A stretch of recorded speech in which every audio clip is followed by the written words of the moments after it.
Hi, it's Kim. And Sandro, and we're here with another new pen day. This is my pen from Eureka Pens. It is a Tough Asymmetry. It is an all ebonite, not carbonite, this isn't Star Wars, all ebonite pen with a interesting conical, tubular titanium nib. This is a handmade pen from a small pen maker in South Korea. It's basically one guy. And he releases his new pens usually via Instagram post. And there are often a dozen pens and they sell out really quickly. So I feel really lucky to get this. His prices are actually extremely reasonable. I paid $150 for the pen, but then I got hit with expedited shipping, with tariffs, with fees from the shipping company. So all in, I ended up spending $235 to get this to the door. But it's an interesting pen. It's an eyedropper fill. For those of you who don't have eyedroppers, you unscrew the nib, and I'm gonna be careful because there's ink in here. So you unscrew the nib counterclockwise, and you drop your ink into it, and then you screw the nib back in. So it's actually super simple. He has a few different models, or two big ones, right? This is the Asymmetry. He has another one called the Symmetry, which is a little more traditional in shape. This one is, this is darn close to being a cylinder. It's actually tapered. He has a couple designs. Some of them post, some of them don't post. This one's tapered. It does post, even though the cap is super short. And there's no section. So this is nib, body, cap. Very little to it. He does do, I don't know if you can see that. I'll have to get some secondary footage. There's a little bit of a decoration on the top of the cap and on the bottom of the body. It's a little sunburst pattern. And yeah, so it's super, super basic pen, but the ebonite feels great in hand. It's my favorite material for pens. You said that sometimes he makes caps that are faceted. So there is, one of the few choices you get is the cap. So with the pen, this particular model, the Tough Asymmetry, this is it. You're gonna get the black body, you're gonna get this nib. There isn't even a choice of what grind you get. Normally, he does occasionally do special grinds. He lists those separately.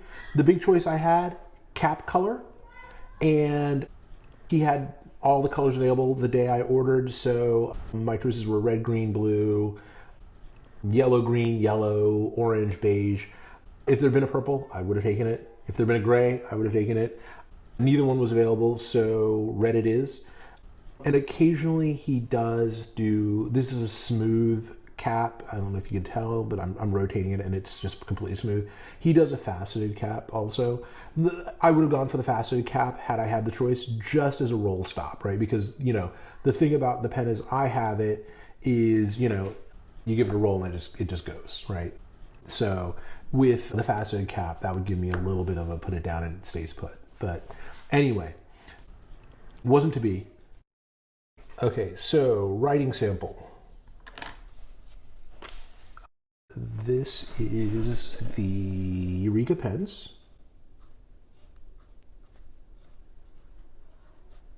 And this is the Tough, had to learn to spell asymmetry.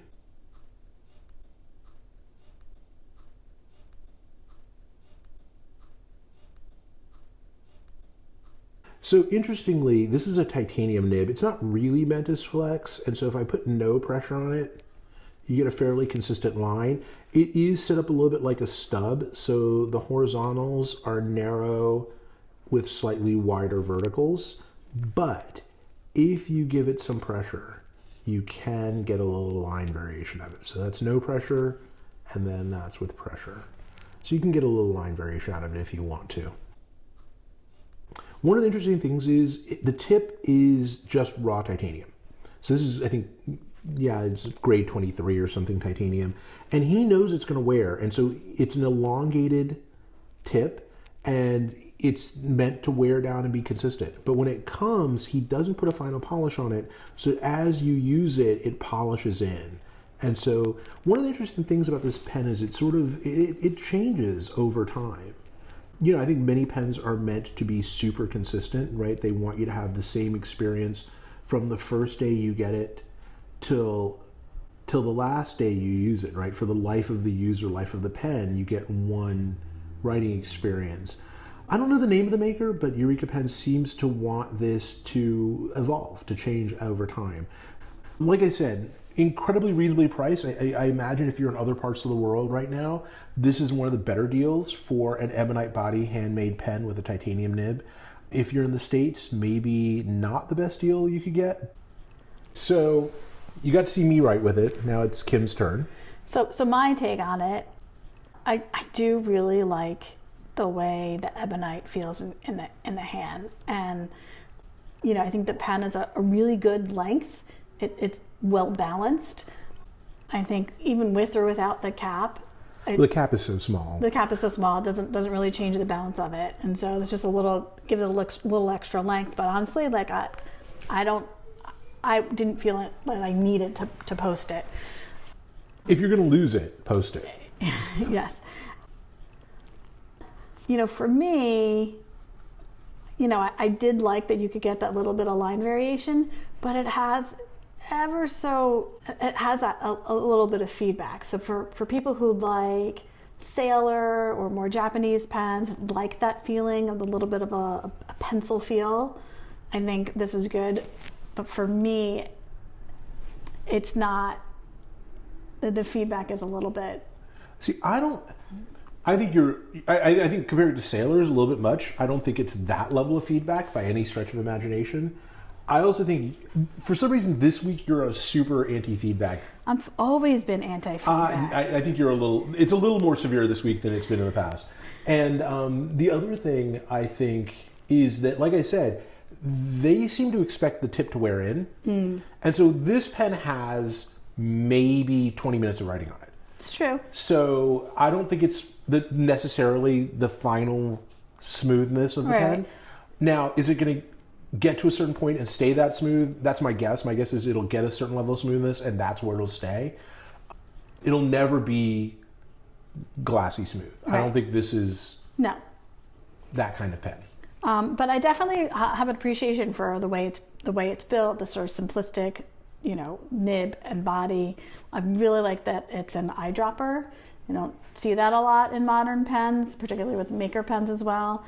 And the ebonite, if you haven't handled ebonite before, it's not cold. It warms in your hand as you hold it. And it's also a little grippier than acrylic. Grippier than plastic. Yeah. So I definitely like that, and I think it's definitely a fun little pen. So and the nib, just the way it's engineered, there's a certain, I understand why you bought this pen. Sort of the engineering of it, the decisions that went into making it. It's definitely an interesting pen to have. I think, a lot of my pens are engineering forward. I don't see this one as engineering forward. It feels a little bit artistic, right? There's a subtleness to the curve of the body. There's sort of a sparseness to it. I mean, yes, there's engineering, clearly. But I think he's sort of engineered a pen that it's almost like you can't remove anything else. Right, it's a minimalist engineering, right? In other words, I think there's a certain, I don't want to say elegance to it, but it's not over-engineered. I think this pen, right? It's not under-engineered, but it's this, what do I need to make tool. This pen? Did you count how many times you have to twist it to get it open? It's a lot. Right. and there was, I didn't know if you'd actually figured out how many were No, I didn't sit around the design. It's not a Pelican, right? Pelican's like 3/4 of a turn or 5/8 of a turn often. This is like 2.5 or something. It's not. I was at it for a minute.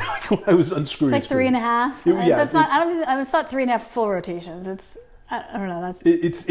No, I did not. I did not sit down and do the engineering thing of how quickly. The shortest path. I think if this pen is not. If you're looking for, I think it's minimalist in a very aesthetic minimalism, without being cold and calculating about it. Do you know what ink you put in here? Yeah, I do. That ink is Writer's Blood, Diamine Writer's Blood. Somehow appropriate with the cap being red, and again, I feel like it's a little bit, I think this is a writer's tool.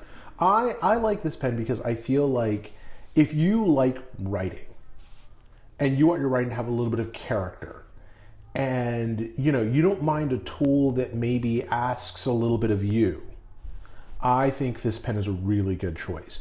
If you want a pen that's completely invisible, that you uncap it and it goes to work, and in no way disparaging it, because I love my vanishing point. I think my vanishing point is a tool that gets out of my way, right? You know, I click it, it's ready to go, I write, I put it away. The vanishing point, I don't think about my vanishing point when I'm using my vanishing point. I grab it, I use it, minimal feedback, maximal utility. I think that's a completely different experience, maybe diametrically opposed to this pen. Okay. Interesting. I mean, this pen is an eyedropper. It holds an enormous amount of ink, relatively speaking. The vanishing point doesn't.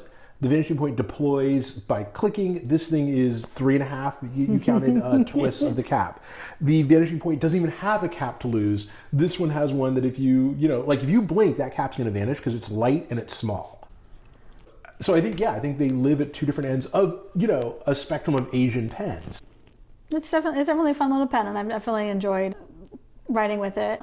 And I think over time, I think you're right. I think the nib, as it wears down, and it'll have a different character. I don't know that it'll ever be as smooth as a Pelican, right, or a vanishing point. Right.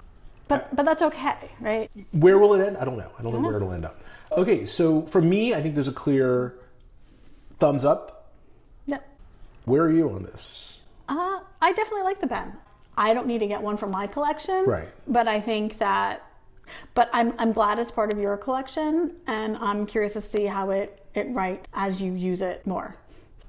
If you like this video, give us a like and subscribe. And let us know what you think of the pen in the comments below. Yep. See you next time.